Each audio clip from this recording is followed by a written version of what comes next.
এই দুনিয়ার শেষ রমজান কেমন হবে? আপনি কি কখনো এই বিষয়ে ভেবেছেন?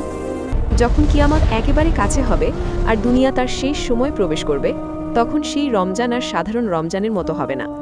সেই সময় হঠাৎ এক ভয়াবহ আওয়াজ শোনা যাবে।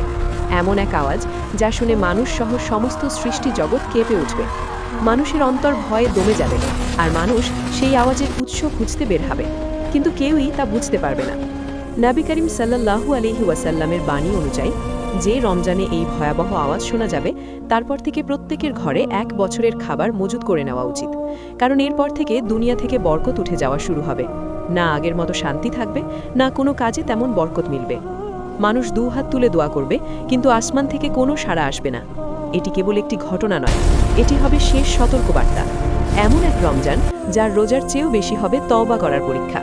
তাই ভাবুন, আজ যদি আপনি আরেকটি রমজান পাওয়ার সুযোগ পান, তবে তাকে হালকাভাবে নেবেন না।